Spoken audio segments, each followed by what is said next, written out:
ചിറ്റത്തുകര super market നടത്തിക്കൊണ്ടിരുന്ന നമ്മുടെ ഇക്കായും ഇത്തായും എൻ്റെ അടുത്ത് വന്നിട്ടുണ്ടായിരുന്നു. അവർ വന്ന് എന്നെ കണ്ടു, ഞാനായിട്ട് സംസാരിച്ചു. ഞങ്ങൾ അറിയുന്നവരാണ്.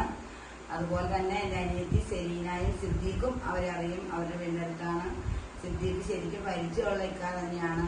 എൻ്റെ അനിയൻ, അതായത് എല്ലാവരും നമുക്ക് പരിചയമുള്ളവരാണ്. റാഫിയാനെയും ഞാൻ അറിയും, അഷ്കർ ഖാനെയും എനിക്കറിയാം, മക്കളെ എനിക്കറിയാം. എൻ്റെ മക്കളുടെ പ്രായമാണ്. അവരെ നമുക്ക് ചേർത്ത് പിടിക്കണം. കാരണം അവർ ഈ റമദാൻ മാസത്തിൽ 27-ാം രാവിന്റെ വർക്കത്ത് കൊണ്ട് ഒരു ഇതുപോലും ഇല്ലാണ്ട് നമുക്ക് ആകെ നമ്മുടെ മുമ്പിൽ 10 ദിവസം പോലും നമുക്കില്ല. 6 ദിവസമാണുള്ളത്. ഒരു 10 ദിവസം ഞാൻ ചോദിക്കുകയാണ് നിങ്ങളോട്, എനിക്ക് തയ്യോ എന്ന്. കാരണം അവരൊന്നും ചേർത്ത് പിടിക്കാൻ.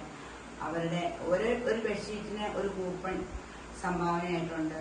അതിന്റെ കൂട്ടത്തിൽ തന്നെ പല പ്രോത്സാഹന സമ്മാനങ്ങളും ഉണ്ട്. അവർക്കുടെ നറുക്കെടുപ്പ് ഏപ്രിൽ 17-ാം തീയതിയാണ് തീരുമാനിച്ചിരിക്കുന്നത്. പക്ഷെ അതിന് മുന്നോടിയായിട്ട് നമുക്ക് ഈ ജെറ്റ് കയറി വന്നിട്ടുണ്ട്. അത് നമുക്ക് മെയിൻറ്റെയിൻ ചെയ്തേ പറ്റുള്ളൂ. അതുകൊണ്ട് എത്രയും പെട്ടെന്ന് ഇത് കാണുന്ന ഓരോരുത്തരും ഓരോ ബെഡ്ഷീറ്റ് എടുത്ത് എന്നെ സഹായിക്കണം. നമ്മളെല്ലാവരും, എന്നെന്നല്ല, അവരെ സഹായിച്ച് നമ്മളെല്ലാവരെയും അവരെ ചേർത്ത് പിടിച്ച് അവരെ നമുക്ക് ജീവിതത്തിലേക്ക് തിരിച്ചു കൊണ്ടുവരണം എന്നാണ് എനിക്ക് പറയാനുള്ളത്. ഇനി ഉള്ളത് അവർ പറയും, അവരുടെ കാര്യങ്ങൾ പറയും. എൻ്റെ പേര് അഷ്കർ. ഞാനിവിടെ കാക്കനാട് ചിറ്റേത്തിലെ താമസിക്കുന്നു. എനിക്ക് ഇവിടെ കുറെ വർഷങ്ങളായിട്ട് അറിയാവുന്നതാണ്. കാരണം അനിയനെയൊക്കെ എനിക്ക് അറിയാവുന്നതാണ്.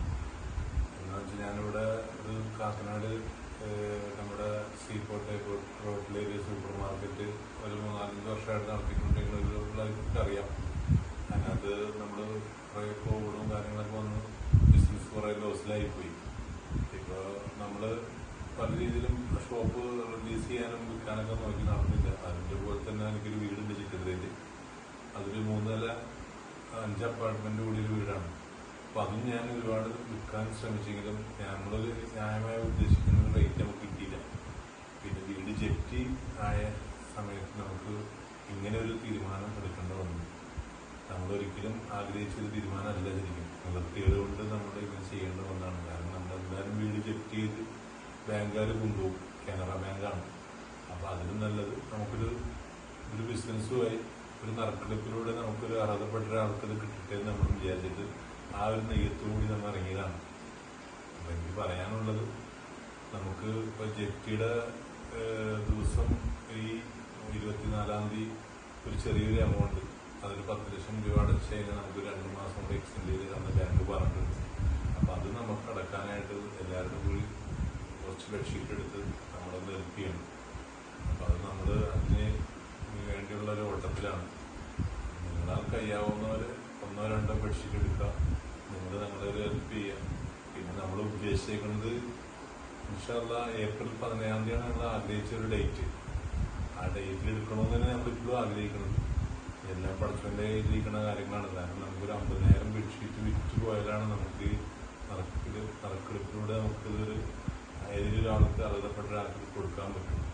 അപ്പം അതിൻ്റെ എല്ലാവരും സപ്പോർട്ട് വേണം. അപ്പം അതിന് മുന്നോടിയായിട്ട് നമുക്ക് ബാങ്കിനെ ഒന്ന് പിടിച്ചു നിർത്താനായിട്ട് ഇത് കുറച്ച് ബെഡ്ഷീറ്റ് എമർജൻസി ആയിട്ട് വിൽക്കണം. അപ്പം അന്ന് നിങ്ങൾ എല്ലാവരും, ഞാൻ തന്നെ വിളിച്ച് സംസാരിച്ചപ്പോൾ ഇത്ത പറയുന്നത് ഇവിടെ വരെ നമുക്ക് നേരിട്ട് സംസാരിക്കാമെന്ന് പറഞ്ഞുകൊണ്ട് ഞങ്ങൾ നോമ്പ് പറഞ്ഞതിന് ശേഷം ഇവിടെ വന്നു. നമ്മുടെ കാര്യങ്ങളെല്ലാം സംസാരിച്ചപ്പോൾ ഞങ്ങൾ പെട്ടെന്ന് എടുത്തൊരു തീരുമാനമുണ്ട്. കാര്യങ്ങൾ കൂടി നമുക്ക് എല്ലാവരും ഇതിനകത്ത് സഹകരിച്ച് നമ്മൾ സപ്പോർട്ട് ചെയ്യണം. നമുക്ക് പറയാനുള്ളത് ഇപ്പോൾ ഇക്കെല്ലാം പറഞ്ഞിട്ടുണ്ട്. പിന്നെ എന്താണെന്ന് വെച്ചിട്ടുണ്ടെങ്കിൽ മെയിനായിട്ടുള്ള കാര്യം, ഒരു ബെഡ്ഷീറ്റ് എടുക്കാൻ നമ്മൾ പറയുമ്പോൾ 1500 രൂപയാണ് ഒരു ബെഡ്ഷീറ്റ് എടുക്കുമ്പോൾ വരുന്നത്. പക്ഷെ അതിൻ്റെ എല്ലാം എക്സ്പെൻസ് എല്ലാം കഴിഞ്ഞിട്ട് നമുക്ക് ചെറിയൊരു എമൗണ്ടേ കിട്ടുന്നുള്ളൂ. അതുകൊണ്ടാണ് നമുക്ക് ഇപ്പോൾ ടെൻഷനായിരിക്കുന്നത്. കാരണം ഓരോരുത്തരും 1500 രൂപ ആയിട്ട് വെറുതെ വാങ്ങിക്കണം നല്ലതാണല്ലോ, ഒരു പ്രൊഡക്റ്റ് കൊടുത്തിട്ട് ആ ഒരു മുമ്പോട്ട് കൊണ്ടുപോകാന്നുള്ളത്. അപ്പോൾ അതുകൊണ്ടാണ് നമുക്ക് എത്രയും പെട്ടെന്ന് ഈ ഒരു 24-ാം തീയതിക്കുള്ളിൽ തന്നെ ആ ഒരു എമൗണ്ട് അടയ്ക്കാൻ വേണ്ടി നമ്മൾ എല്ലാവരോടും ഇത് റിക്വസ്റ്റ് പോലെ ചെയ്യുന്നത്. എന്താണെങ്കിലും എല്ലാവർക്കും അതൊരു ബുദ്ധിമുട്ടുള്ള ഒരു എമൗണ്ട് ആണെങ്കിൽ പോലും ഈ സമയത്ത് ഞങ്ങൾ സഹായിക്കുന്നത് എന്താണെങ്കിലും അതൊരു റംസാന്റെ ഭാഗത്ത് നിന്ന് എല്ലാവർക്കും ഞങ്ങൾ സഹായിക്കുന്ന ഈ സമയത്ത് അതേപോലെ എല്ലാ വർക്കത്തും നമ്മൾ ഓരോരുത്തർക്കും എത്തിച്ചു തരും. അതാണ് ഇപ്പം ഞങ്ങളുടെ അവസ്ഥ. അതുകൊണ്ട് എല്ലാവരോടും ഞാൻ വീണ്ടും പറയുകയാണ്, നമ്മൾ ഒരിക്കലും കൈവിടാതെ ഓരോരുത്തരോടും ഈ സമയത്ത് ഞാൻ എൻ്റെ സങ്കടങ്ങൾ പറയുകയാണ്. എന്നെയും ഞങ്ങളുടെ 2 മക്കളെയും ഞങ്ങളുടെ കുടുംബത്തിനെ എല്ലാവരും ഒന്ന് ചേർത്ത് നിർത്തും. നിങ്ങളുടെ ഒരു കുടുംബത്തിലെ ഒരു അംഗമായിട്ട് ഞങ്ങൾ കാണുമെന്ന് ഞാൻ വിശ്വസിക്കുന്നു. കാരണം അതാണ് ഇപ്പം ഞങ്ങളുടെ അവസ്ഥ. കാരണം എല്ലാം കൈവിട്ട് പോയിക്കൊണ്ടിരിക്കുകയാണ്. അപ്പോൾ ഒന്നിനും ഒരു പരിഹാരം അല്ലാത്ത കാരണം നമ്മൾ എന്തായാലും ഈ ഒരു സിറ്റുവേഷൻ വന്നപ്പോൾ ഈ ഒരു ലെവലിലെത്തി നിൽക്കുകയാണ്. ഇനിയും നമ്മൾ ഒരു വിഷമങ്ങൾ എല്ലാവരും കണ്ടില്ല എന്ന് വെച്ചിട്ടുണ്ടെങ്കിൽ ഇനി അങ്ങോട്ട് എന്താണ് സംഭവിക്കാൻ പോകുന്നതെന്ന് നമുക്കറിയില്ല. അതായി നമ്മുടെ സിറ്റുവേഷൻ. ഇതെല്ലാവർക്കും എപ്പോഴും മൊത്തത്തിലുള്ള കാര്യം തുറന്ന് പറയാനും പറ്റില്ല. അതുകൊണ്ട് കേൾക്കുന്ന ഓരോരുത്തർക്കും ഞങ്ങളുടെ വിഷമങ്ങൾ മനസ്സിലായെന്ന് തോന്നുന്നു. തായും അതേപോലെ എല്ലാവരും നമ്മൾ ചേർത്ത് പിടിക്കുന്ന ഓരോരുത്തരോടും എന്നും ഞങ്ങൾ കടപ്പെട്ടിരിക്കുകയാണ്. അത്രേ പറയാനുള്ളൂ. എല്ലാവരും ഈ വോയിസ് കേൾക്കുന്ന അല്ലെങ്കിൽ ഈ വീഡിയോ കാണുന്ന ഓരോരുത്തരും കൈവിടല്ലേ എന്ന് മാത്രം ഞങ്ങൾക്ക് പറയാനുള്ളൂ.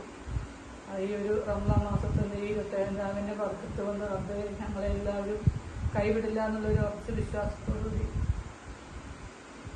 എല്ലാവരോടും ദുആ ചെയ്തുകൊണ്ട് ഞാൻ പറയാനുള്ളത് ഇത്രയേ ഉള്ളൂ.